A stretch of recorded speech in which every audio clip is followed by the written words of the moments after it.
Catch a nigga slipping out the light, make his heart stop. Cut the green beam. Cut the green beam on. Make his car stop. And subscribe too, nigga. I be forgetting. Subscribe, folks. Was changing the game around 2019, but then he caught a charge and went to prison right before he really popped off.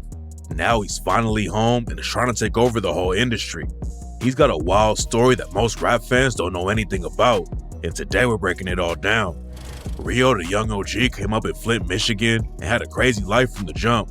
His mom was addicted to drugs when she gave birth to Rio, so he was actually adopted from the hospital when he was just 3 days old. Rio didn't even know he was adopted. Adopted from the hospital at 3 days old is insane, bro.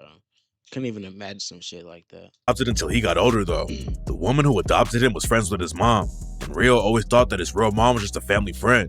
Then when he was a kid, Rio got into a fight with one of his cousins, and she's the one who told him that he was adopted. Rio raps about the situation. Damn. Bro, you know it's crazy. I used to tell my sister that she was adopted all the time. Cause like really is adopted by my grandma. But that's neither here nor there. But like my sister that she's adopted all the time. She used to get so mad.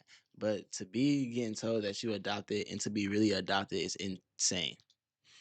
Situation later on the track Molly and said, "Now I'm finna say a bunch of shit I had bottled in. I barely know my family. I was adopted in. He gave me 2 Glocks for 1 verse. I got adopted twins. Plus my auntie overdosed off pills. That's why I popped perk 10s. Rio said that after he found out the Was them not bars though? Was them not bars? Them was bars. woman who raised him wasn't really his mom, it messed him up as a kid. That's when he started acting out more and getting deeper in the streets. He didn't understand why his real mom gave him up, cause she ended up having 2 more kids after him and didn't give them up. The woman who adopted him showed him plenty of love, but Rio still felt like he wasn't special, so he could do whatever and it didn't matter. Rio also didn't have much of a relationship with his dad growing up. On the track Do That, Rio said that he didn't even meet his real dad until he was 18. Damn, that's crazy. I mean, my dad taught I was 5, but 18 is insane. On the song, he rapped, "Where the fuck would I be if I listened to my pops? He ain't even say shit. I ain't even see the nigga till I was 18. I seen Kyrie make 30,000 off fake green." One of the first things people notice about Rio is the scars he has on his face. I was just gonna say, how did bro get them scars? He was 12 years old, Rio was already smoking weed, and decided to cook some french fries for himself. Rio finished his blunt after he turned the stove on to boil a pot of oil, and he got so high that he forgot he was cooking. The smoke alarm started going off all over the house, and when Rio ran back into the kitchen, the pot of oil was on fire. He carried the pot over to the sink and turned the water on, but that just made the fire flare up and splashed hot oil on Rio's face and arms. Damn. Bro, I used to have this homie, bro. Well, yeah, we not homies no more, but bro, he was saying that he got burned. Like one day, bro, I was laying in my bed, bro. Bro, FaceTime us, bro. He got burn marks all over his shit. He in the hospital. We just looking at him like, damn, fuck happened to you, fo? He like, bro, it was an oil, bro. It was like 5 in the morning. He taking oil outside. He take oil outside. I guess he must have tossed that bitch towards the wind or something. That bitch blew back on him, but he said when it blew on him, it shouldn't even hurt. And he like started wiping. That shit started burning and shit. And nigga thought he was gonna die. Shit crazy. I ain't gonna lie. The burns were so bad that Rio thought he was gonna die, but his mom rushed him to the hospital. Rio's face was so messed up at first, half of his head was swollen up and burned black. The doctor even told Rio not to look in the mirror when he went to the bathroom because he knew that it would freak Rio out to see himself like that. Eventually the burn started to heal a bit, but still left some big scars on Rio's face. He could have had a skin graft to take the scars off, but he decided not to have surgery on it, and now he says the scars help people remember and recognize him. Rio never planned on being a rapper, but when he was around 15 years old, he met a dude who changed everything for him, PMC Mike. PMC Mike had moved to the same area Rio lived in, but at first, Mike and Rio weren't really tight. Rio was selling some weed back then, but Mike was deeper in the trenches and used to break into houses and steal TVs. Mike and Rio would always see each other around the neighborhood though, and Mike was tied with Rio's cousin too. Then Rio's cousin got killed when Rio was 18, and after that, he started kicking it with Mike more. Half of Mike's family all worked legit jobs, but on his mom's side of the family, they were all in the streets. Mike started out kicking in doors and selling drugs, but if That's really how it be, bro. Niggas' families be split right down the middle. Half of them niggas is accountants, and all these crazy jobs that work like cool JLBs or whatever, little 9 to 5s. Then the other half is straight drug dealers, murderers, all of the above. It'd be really just wild. Eventually, he decided to get a real job because the dope game wasn't working out for him. Rio worked legit jobs too, but Mike and him were always thinking about becoming millionaires. They never thought it was gonna happen through rap, but then Rio and his homie Lil E bought some studio equipment for $400 and started rapping together. Back then, they were making tracks for fun, but Rio's brother Louis Ray was already popping off in Flint. Louis Ray had been rapping for a while and had connections to the Detroit rap game too, but Rio never thought about taking it seriously like that. Everyone knew that Rio had skills though. Power through your toughest tasks with a truck from Woodhouse Ford. From hauling to off-roading, a Ford truck is built to handle every And none of his homies I ain't got cooked by an ad all day till now. It got me. could keep him in the booth. But then Mike started rapping with Rio, and that's when everything started to change. Their styles matched up like crazy, and everyone was going wild for the tracks they made together. Rio made a song with his brother Louis Ray too, and Louis Ray played it for a dude from Detroit named Peasy. Peasy is a legend in the Detroit rap scene. Back in the day, he was part of a crew called Team Eastside that he started in 2006. But then Peasy went solo and became one of the most respected rappers in the city. Flint is really close to Detroit, and Rio came up listening to Peasy's music, so he was shocked when he heard that Peasy wanted to link up with him in the booth. But at the time, Rio was working a legit job and didn't have any time to go to Detroit and make music. He still didn't think that he could make any money from rap, so he stayed in Flint for a while and just kept working. Eventually, Louis Ray convinced Rio to take a trip out to Detroit and meet Bro, he big as hell, bro. Damn. That shit crazy. I didn't even know that big. Wow. Peasy though, and that's when Rio realized he could actually make money in the booth. Peasy jumped on Like, the song bro, he but never mind. with Louis Ray and Rio, and he didn't even charge Rio for the feature. And while Rio was kicking it with Peasy in Detroit, Peasy showed him how much money he was making off of streams, features, and doing shows. Linking up with Peasy was a huge win for Rio, but before they could make a lot of music together, Peasy got caught up in some crazy legal drama. Back in 2016, Peasy was listed in an indictment against a crew called the 6 Mile Cheddar Grove Gang. The cops booked 11 alleged Cheddar Grove members and accused the gang of 4 murders that went down in 2015. Edwin Mills and Carlo Wilson and accused the gang of 4 murders that went down in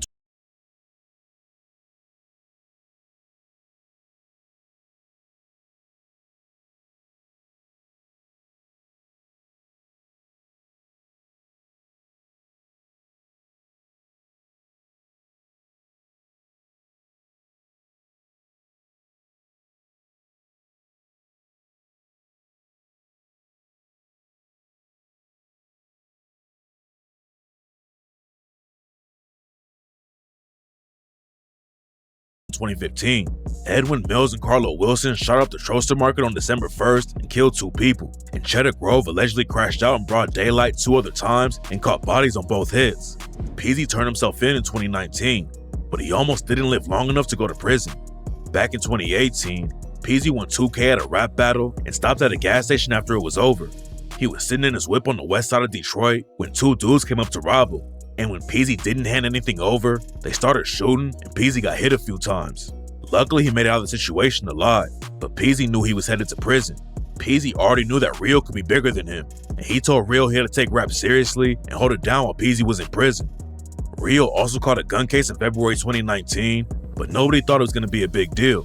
Peasy told Rio to just make sure he didn't get indicted by the feds, and Rio said he was ready to go all in with rapping. But then just 2 weeks later, the feds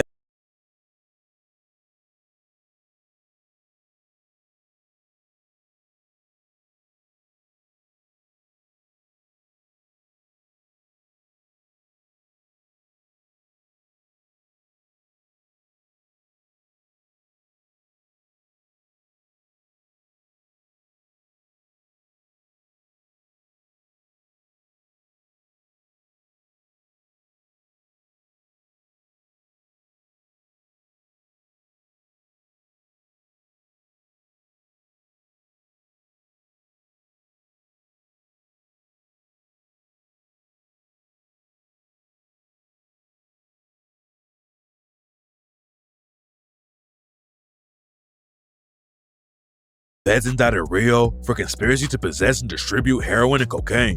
The feds had some wiretap phone calls, and that's how Rio and some other dudes all got booked. But Rio said he didn't even know most of the guys who were on the case with him. According to Rio, he was never caught with drugs, and the gun charge he had wasn't legit because he legally owned the gun that they charged him with. It sounds like the cops just wanted to put him away though, and Rio basically had to decide between fighting the gun case or a drug case. Rio ended up pleading guilty for the gun, and that's when he really started going hard in the booth. Rio knew he didn't have a lot of time to make music, and back then he still wasn't making money off rap even though his name was getting some buzz. Rio didn't even know how to put his music up on streaming platforms, but he had a cousin who knew how all of it worked. Rio's cousin helped him set everything up, and Rio dropped his first tape in 2019. Rio's cousin told him that it would probably take 3 months before he got any money from the streams. But Rio's name was already so high that he got paid 3 weeks later for 1.6K. It wasn't a ton of money, but Rio saw the potential and really got on his grind. He dropped another tape 2 weeks later, and the next check was even bigger. Rio's money was going up from the streams, but he still had to get a legit job while he was fighting his case. At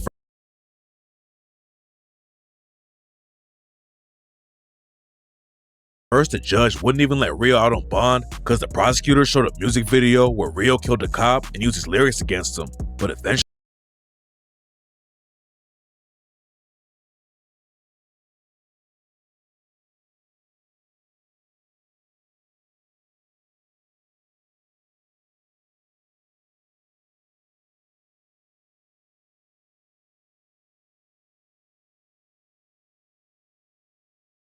he got home and was on house arrest. Rio was facing some serious time. He couldn't even go to the studio or shoot videos outside of his house anymore, but he didn't let that slow him down.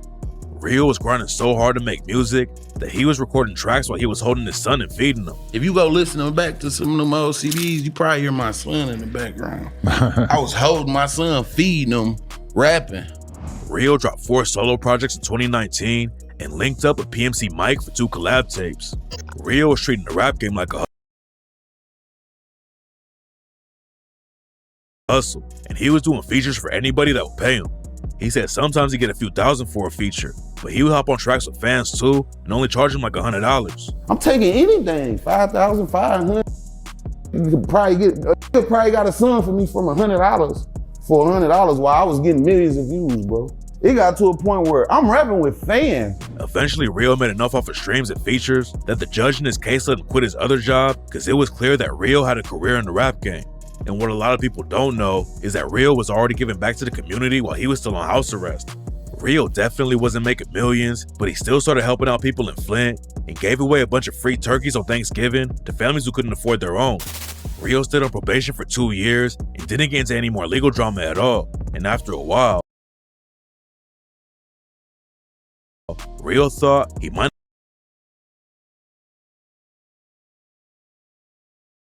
not even have to go to prison.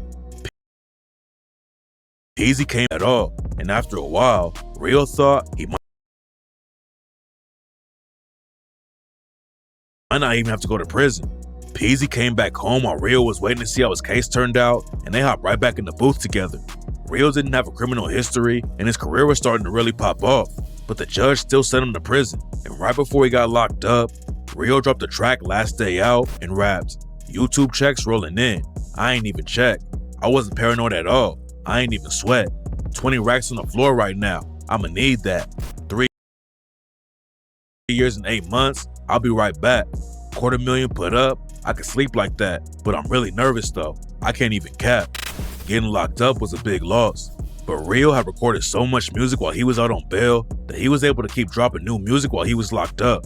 Fans were still rocking with him like crazy, and Rio's name got even bigger because other rappers were popping out to support him. Peasy had been pushing Rio since day one, and he even dropped a tape called Free Rio to show love. There were rumors that Rio was going to get out in January 2024, but unfortunately that's not how it worked out, and Rio spent almost a whole year behind bars. He had been sentenced to 5 years, and fans were worried that he might spend the whole 5 years in prison. But then in December 2024, the news broke that he was finally coming home. When Rio got out, he hopped straight on a private jet and went to Atlanta. Then he dropped Rio Free, which was the first new track he recorded in 4 years. A lot of rappers fall off when they catch a case and go to prison.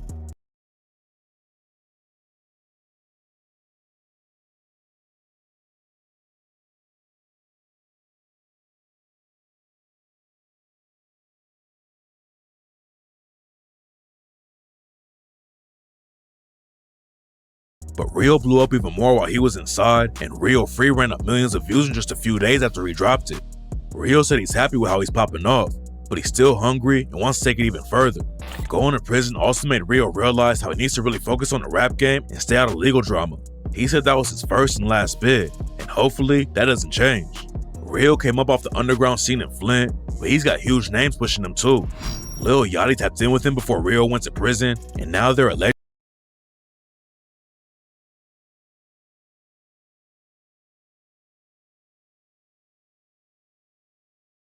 planning on dropping a tape together. Real said that Yachty DM'd him out of the blue one day and told him his music was hard. At the time, Real didn't know Yachty's music that well, but he appreciated him reaching out because Yachty was already a big artist. Real invited Yachty to come to Flint and work on music together, and Yachty pulled up to Real's hood without security. Came to Flint, man. That's why I love his nigga. He came to Flint and got in my car and told his security guard to fuck off. He rode through my neighborhood with me, man, Lil Yachty. Real said that Yachty wasn't even wearing any jewelry, not because he was scared, because he wanted to fit in and be regular. He wasn't bougie acting or I'm a millionaire. He didn't even have his jewelry on. Not because he was scared. He wanted to feel regular. He told me that 10 times. Real said they gave him a lot of respect for Yachty, and ever since, they've been tapped in.